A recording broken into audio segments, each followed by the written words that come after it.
Ahora presentamos, con un alto contenido para la más exigente teleaudiencia, nuestro acostumbrado comentario editorial, en la voz de Ramón de Luna. Amigos y amigos, el comentario de hoy yo lo he titulado Dos amigos en la expedición. Tiene que ver con dos muy conocidos que vinieron en aquella expedición de dominicanos y extranjeros el 14 de junio de 1959 para combatir la tiranía de Trujillo. Mi comentario de hoy comienza así. El asombro nos enmudeció cuando vimos esos dos nombres en el listado de los que vinieron en la expedición del movimiento revolucionario del 14 de junio de 1959. Los nombres eran Henry Ramírez y José Antonio Hungría. En el año 1955 me correspondió transmitir por la estación HIG de Don Pulpo Cordero en Santo Domingo los Juegos de las Estrellas Orientales de San Pedro de Macorís, recién casados, Minuche y yo, y un servidor. En aquel entonces fuimos compañeros en la narración del cubano Manolo de la Reguera, quien junto a Rafael Rubí y Felo Ramírez era de los más cotizados narradores de la Cuba de entonces. En la HIG fuimos a hacerle compañía a Freddy Mondesí y a Henry Ramírez. El primero, ceibano de origen, y el segundo, un muchacho alegre y chistoso, con quien sostuvimos una estrecha amistad. Fue Henry Ramírez, el primer dominicano que una vez me soltó de sopetón lo siguiente: este pueblo tiene un día que salir del tirano Trujillo. Cuando escuchamos esto, nos hicimos como quien no había oído nada, al tiempo que vimos que Henry nos miraba de reojo. No, no te hagas el tonto, Ramón. Yo sé que me oíste, pero tienes miedo y crees que fue un gancho. Y yo le dije, Henry, no me gusta hablar de política. Además, no sé si tú lo dices para saber qué pienso del gobierno.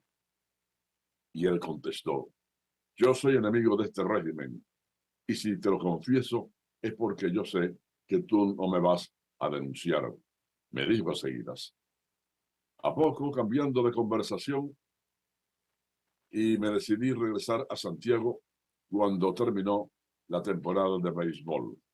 No volví a ver jamás a Henry Ramírez. En Santiago hicimos amistad con José Antonio, hijo de uno de los pilares trujillistas que aquí habían, llamado José Antonio Hungría. Tiempo después supimos que José Antonio se había ido del país, se había ido rumbo a los Estados Unidos de Norteamérica.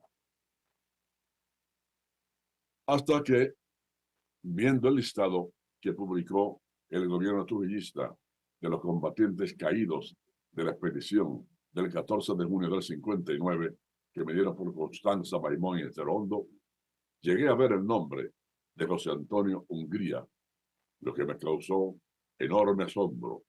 Pero más adelante, el asombro fue mayor cuando vi el nombre de Henry Ramírez, uno de los guerrilleros que me dieron por Constanza. Los dos fueron mis amigos, por lo que sentí enorme pena al saber que ellos eran de los valientes criollos que integraban aquella expedición. En la arboleda del sector Los Jardines existe un lugar dedicado a los santiagueros que integraron esa expedición antitrujillista. Allí figura José Antonio como uno de ellos que, por cierto, muy pocas calles, por no decir ninguna, ha sido aquí honrada con los nombres de aquellos valientes santiagueros que vinieron a combatir a la tiranía trujillista. Sin embargo, existen calles y avenidas con nombres de ciudadanos sin ninguna trascendencia, como es el caso de la avenida con el nombre de Yapur Dumit, que fue un mercader que figuró como uno de los más grandes contrabandistas de Santiago, por lo que muchos de aquellos mártires, tras pasar el tiempo, seguirán siendo desconocidos por las actuales generaciones y serán olvidados por siempre. Dulce y decoroso es morir por la patria. Este fue nuestro comentario editorial en la voz de Ramón de Luna. Miren, señores, el subsecretario para Asuntos del Hemisferio Occidental, Brian Nichols, llegaría hoy miércoles a Haití, según revela el diario Haití 24. De acuerdo con breves detalles relacionados con esta visita, el alto rango del gobierno estadounidense se reunirá con actores políticos, así como con miembros de la sociedad civil y del gobierno. Los intercambios se centrarán en la situación sociopolítica actual, el restablecimiento del clima de seguridad y la organización de elecciones para restaurar el orden democrático. Su llegada al empobrecido país tendrá lugar cuando se han intensificado las protestas y el país toma un rumbo totalmente desconocido. Los enfrentamientos con el gobierno, el azote de las pandillas y una crisis económica que tiene paralizada la dinámica productiva y de la caída de los servicios esenciales de la población marcan la vida diaria de los haitianos. Brian Nichols estuvo de visita en Haití en octubre del 2021, en medio de la crisis política agravada por el asesinato del presidente Jovenel Moïse. Vino de nuevo, esta vez, por acordar ciertas cosas para una posible intervención que está siendo protestada por los intelectuales de Haití y mucho más por las bandas. La incertidumbre rodea la solicitud a la ONU del primer ministro haitiano Ariel Henry para el despliegue inmediato de fuerzas extranjeras para entender o enfrentar la crisis humanitaria. Henry hizo el pedido de comunidad internacional sin definir las condiciones de actuación ni el tiempo de permanencia de la intervención. El primer ministro hizo el pedido para hacer frente a la inseguridad derivada de la acción delictiva de las bandas armadas que ahora bloquearon la entrada a la principal terminal petrolera del país y la falta de acceso a combustibles que afecta el funcionamiento de los centros de salud e interrumpe el servicio de tratamiento de agua potable. Esto ocurre en momentos del resurgimiento de la enfermedad del cólera en el país, después de 3 años sin que se reportaran casos. El cólera es tratable, pero potencialmente mortal, por lo que es importante mantener una higiene adecuada, sobre todo con el agua, la principal fuente de su transmisión. Pero el cómo, cuándo y desde dónde llegarán las fuerzas a Haití todavía no está definido. O casi una semana de la solicitud de Ariel Henry, a quien el pasado lunes los 10 senadores en servicio demandaron que se anule su solicitud de despliegue. Le dijeron explícitamente que archive esa petición. O sea, que no se dé, que no se haga, como no esté de acuerdo con la intervención de Haití. Esto es como para que siga como ha sido hasta ahora, un desbarajuste total. Señores, Rusia dice estar dispuesta a suministrar recursos energéticos a Europa, pero actualmente la pelota está del lado de la Unión Europea, ha declarado el presidente Vladimir Putin en la sesión plenaria del 5º Foro Internacional Semana de la Energía de Rusia, que se celebra en Moscú entre el 12 y el 14 de octubre. Si quieren que abra el grifo y ya, sugirió el mandatario en referencia a la posibilidad de enviar el gas ruso a través de la línea del Nord Stream 2, que no fue dañado. Putin señaló que también es posible restaurar los tramos inservibles de la red Nord Stream 1 en el mar Báltico, afectado por las explosiones.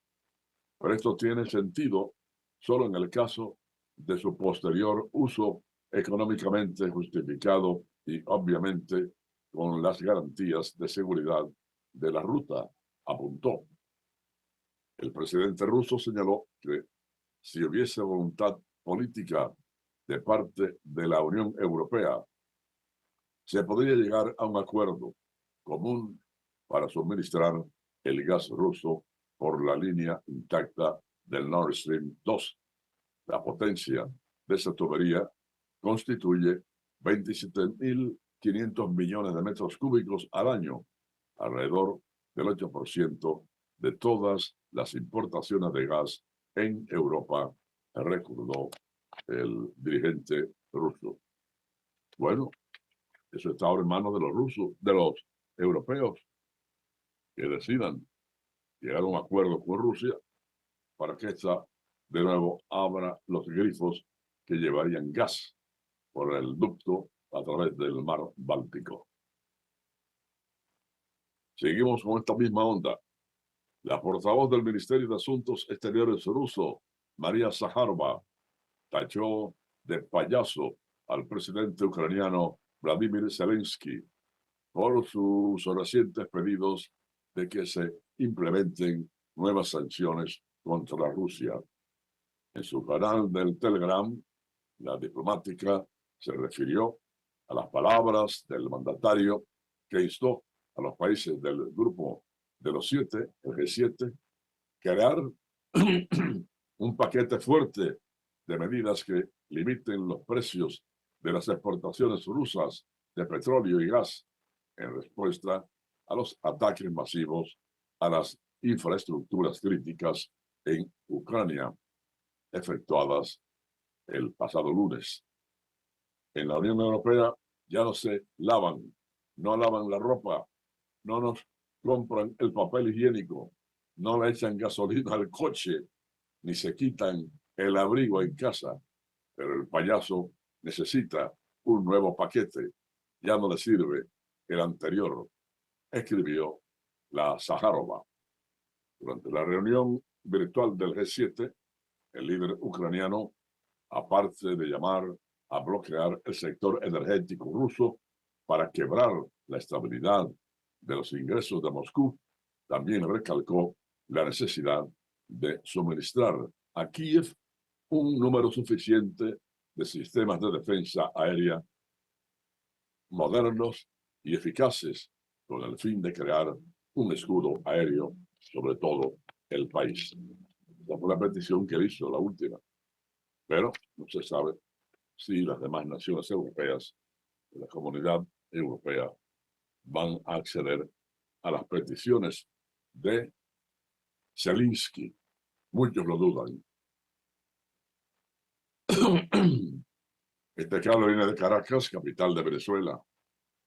3 días después del deslave en la población de las Tejerías, en el centro de Venezuela, familiares de los desaparecidos, al menos 56, según el gobierno, buscan sobrevivientes en redes sociales como Twitter, donde proliferan fotos y llamados desesperados a quienes puedan aportar alguna información. La tragedia se ha cobrado ya la vida de al menos 43 personas, según el último reporte oficial ofrecido por la vicepresidenta ejecutiva Delcy Rodríguez. Mientras en la zona siguen cavando y desenterrando vivientes para encontrar a quienes fueron arrastrados por las aguas, las labores de rescate entran en fase crítica conforme avanzan los faros.